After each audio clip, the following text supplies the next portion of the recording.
The Moto Z2 Force is a really good phone, and that has nothing to do with its mods. Thin? Check. Powerful? Check. Flexible? Check. Durable? Check. The phone to beat? Hard to tell. Motorola's newest premium phone, the Moto Z2 Force, arrives at a strange time. The biggest and best phones of the year are right around the corner, most likely Samsung's Galaxy Note 8, the next iPhone, or iPhones, and an expected Google Pixel 2. Where does that leave the Z2 Force? The sequel to last year's Z and Z Force phones is thin with a sharp design and very good specs. In several significant ways, processor, camera and display, it's a step up from the excellent mid-range Moto Z2 Play. And, it adds Motorola's shatter-resistant Shatter Shield, a feature that used to be a Verizon exclusive on the older Z Force. It's also compatible with Motorola's Snap-on Moto mods, an idea that seemed bold last year but now feels like it's treading water, as the idea of modular phones has migrated to niche status on such specialty handsets as Essential and Red's Hydrogen. Forget about the mods, just focus on the phone. The Moto Z2 Force is great. But it's no bargain. Starting at a whopping $730, it's a premium-priced phone, and it will get a lot of competition very soon. Do you wait? I would. That shatter-resistant display doesn't mean scratch-resistant. Shatter Shield sounds like impact-proof, but really it means won't break when you drop it accidentally from 4 or 5 feet. I dropped the Z2 Force a handful of times on concrete, face first. It survived, but it doesn't look pretty. The aluminum case got very dinged up, and some parts of the display were mega scuffed. We did an even deeper drop test, and the results lined up with my experience. That said, we would agree that the screen is effectively crack-proof under all but the most outlandish conditions. Also, the Z2 Force lacks water resistance. Its nano coating is meant to survive splashes, but it's not so dunk-friendly as many phones are now, including the iPhone 7, $799.45 at Amazon Marketplace, and Samsung Galaxy S8, $669.88 at Amazon Marketplace. Dual cameras means new features. Two 12-megapixel cameras on the back are Motorola's first foray into dual cameras, joining the iPhone 7 Plus, LG G6, OnePlus 5 and others. A few new features come aboard with them. One of the two cameras is monochrome, one color. A truer black and white mode claims better black and white photos. Shots did look great, but I never had problems shooting black and white before with a filter.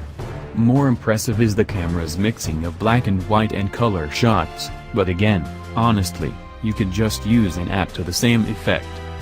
A new depth mode mimics the popular bokeh type effect, but the results I got ranged from acceptable to way too artificial. Camera quality, in my time using it so far, seemed good, but not always great. I had some autofocus issues, and low light performance wasn't stellar. Extra controls over manual focus, white balance, shutter speed, ISO and exposure compensation help. Also, an embedded depth editing mode allows some neat but rough edge tricks. Depth-enabled photos can be re-edited for different in or out of focus adjustments. You can also keep the foreground color and turn the background black and white, or vice versa.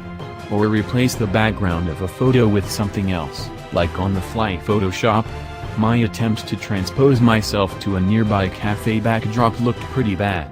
The camera didn't resolve my outline well, see above. Clean design, clean software.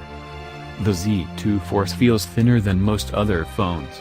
It's as thin as the iPhone 7, and its body is comfy to hold. I'm also a fan of the front fingerprint sensor, which has some swipe navigation functions, too. It can nearly replace the navigation buttons on Android displays. Not entirely, but nearly. But the back of the Z2 Force still looks weird naked.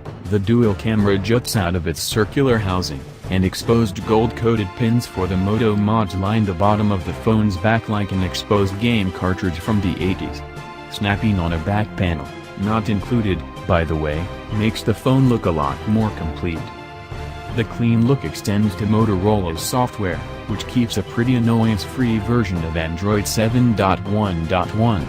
Moto Zone tools are really useful, from quick gesture and display shortcuts to a voice command called Show Me that bypasses having to say OK Google for key assistant requests. The front fingerprint sensor isn't technically a home button, but it does make quick work of unlocking the phone, putting it back to sleep, or navigating around a bit by swiping. It's fast.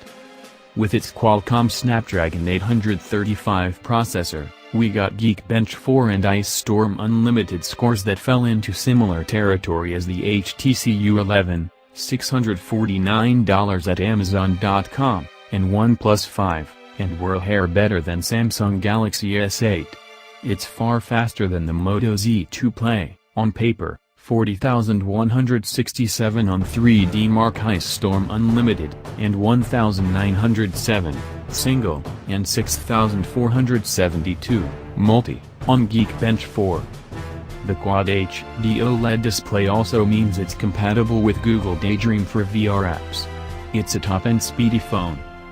Good battery life, even without a battery pack. Despite being thin, the Z2 Force lasted 16 hours and 42 minutes on a battery test, just 18 minutes less than the Moto Z2 Play. That's better than the 16-hour battery life of the Samsung Galaxy S8 on the same test. It's one of the best battery performances on a recent phone. And you could always add a Moto Mod battery pack, of which there are many, if you wanted an extra boost. I'm glad it doesn't need that boost, though, because it's bothersome that the Z2 Force did get thinner and reduce its overall battery capacity. That was part of the appeal of the phone a year ago, and now, by offloading that to separately sold accessories, it also means tacking on extra money to your potential Moto Z2 Force purchase.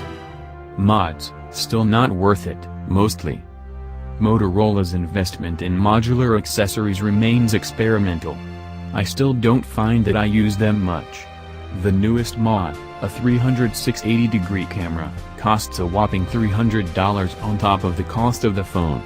It's fun to use. I easily attached it and started recording some decent 360-degree photos and videos. Do I need it? Absolutely not. And there are non-mod 360-degree cameras you could buy instead of this. Motorola's other mods include a crazy mini projector, a zoom-in camera lens, fashion design back covers, an upcoming game controller, a kickstand speaker by JBL and a boatload of battery packs. They're sometimes fun, but I don't think I'd buy more than one as a novelty. And where would I keep all these mods, anyway? The projector mod is being given away for a limited time, through September 9th, as a bonus, which is a nice freebie. But I'm still not sold on the future of modular phones. Not these types of mods, at least. It's still a great phone, though. Add up the processor boost, battery life, compact size and decent camera quality, and the Moto Z2 Force is a great phone. But it's also expensive. At around $730, it's in premium territory. Samsung's next big phone, the Note 8, is around the corner. So is the next iPhone. And the next LG phone. And the next Google phone. When the dust settles, the Z2 Force could still be a great choice. But that's a big if. The less expensive Z2 Play is probably the better bet, but the Z2 Force is the better phone.